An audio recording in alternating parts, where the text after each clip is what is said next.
Desde tiempos muy antiguos hasta mediados del siglo XX, un misterioso mal de las mujeres fue causa de preocupación para médicos y sanadores, al punto de que originó extraños tratamientos y hasta la conveniente utilización de ciertos aparatos que se hicieron muy populares en la vida moderna.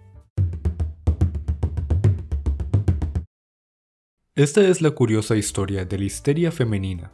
Hace mucho tiempo, entre el siglo IV y el siglo III antes de nuestra era, el filósofo griego Platón explicó en su diálogo Timeo que la hístera, o sea, la palabra griega para útero, era un órgano parecido a un animal, que cuando no cumple la función para la que está destinado, comienza a desplazarse por todo el cuerpo femenino y a producir malestares, como dificultad para respirar, espasmos, dolores abdominales y violentos cambios de humor. Malestares que, en conjunto, recibieron el nombre de histeria.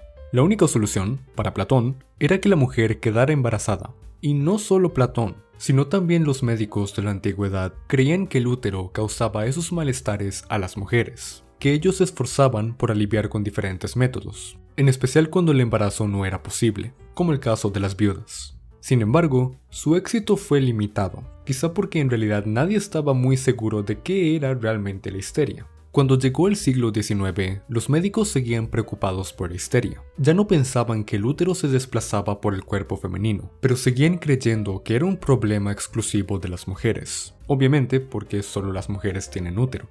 Los síntomas seguían siendo los mismos y además incluían desfallecimientos, insomnio, pérdida del apetito, nerviosismo y hasta agresividad. Algunos de los tratamientos que se habían aplicado en el pasado no les parecían convincentes. Por ejemplo, en tiempos medievales, se encendía un quemador para que produjera humo y las mujeres histéricas se sentaban sobre él para que el humo llegara a sus genitales y las calmara. ¿Daba resultado? Parece que en algunos casos sí, en otros no. Entonces, los médicos del siglo XIX sugerían otros tratamientos. Algunos eran muy drásticos, como la histerectomía, que por fortuna no fue muy común. Otros sugerían que las mujeres viajaran en tren o que montaran en bicicleta por rutas difíciles para aliviar los síntomas, pero ninguno de estos resultó efectivo. Uno que sí parece haber sido eficaz fue el de las duchas pélvicas, en las que la paciente recibía un chorro fuerte de agua sobre su zona pélvica, de modo que quienes contaban con dinero solían visitar los populares balnearios de la época para aplicarse este tratamiento, mientras que para la mayoría de las pacientes esto no era posible. Entonces, lo que quedaba era la aplicación de los llamados masajes pélvicos, que los médicos aplicaban en sus consultorios o en la casa de la paciente. Lo que hacían era masajear la zona pélvica, hasta alcanzar lo que se llegó a llamar el paroxismo histérico. Este era una descarga de energía física fuerte, que muchas veces venía acompañado de flatulencia y de un estallido de fuertes risas y llanto que podía durar toda la tarde. Ante esto, no pocos médicos, preocupados por su credibilidad profesional, declaraban que su trabajo se limitaba a aliviar la histeria, no a provocar placeres indebidos. Lo peculiar de todo esto es que, aunque el médico estuviera, de verdad, solo intentando calmar la histeria, el masaje pélvico podía volverse realmente agotador. Afortunadamente, un invento llegó a facilitar su trabajo. En la década de 1880, el médico e inventor británico Joseph Mortimer Granville desarrolló el primer masajeador electromecánico para aliviar dolores musculares. Este aparato trabajaba por medio de pequeños golpes en el área dolorida, de modo que también fue llamado percutor o martillo de Granville, y se hizo muy popular, precisamente por su eficacia. Y aunque el propio Granville no lo recomendaba para usar en las mujeres, pronto también fue utilizado para masajear la zona pélvica y genital de las mujeres con histeria.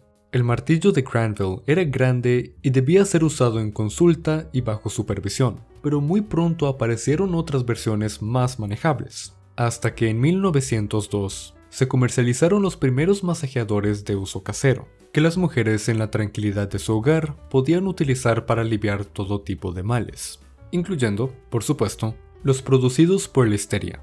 En esa misma época, Freud se interesó por el estudio de la histeria, por lo que, conforme avanzó el siglo XX, los psicoanalistas comenzaron a reemplazar a los médicos en su tratamiento. Algunos, incluso, probaron con la hipnosis para tratar a sus pacientes. Sin embargo, para 1952, la Asociación Americana de Psicología descartó que la histeria fuera una patología exclusivamente femenina y que estuviera ligada al útero, así que los hombres también pueden sufrir ataques de histeria. ¿Y qué pasó con los masajeadores? Desde su aparición comercial en 1902, su masificación fue en aumento y, como era de esperar, dada su eficacia para estimular la zona pélvica, conforme avanzó el siglo XX, también fueron ganando popularidad como facilitadores del placer femenino, hasta formar parte de la gran industria ligada al placer. Pero esa es otra historia.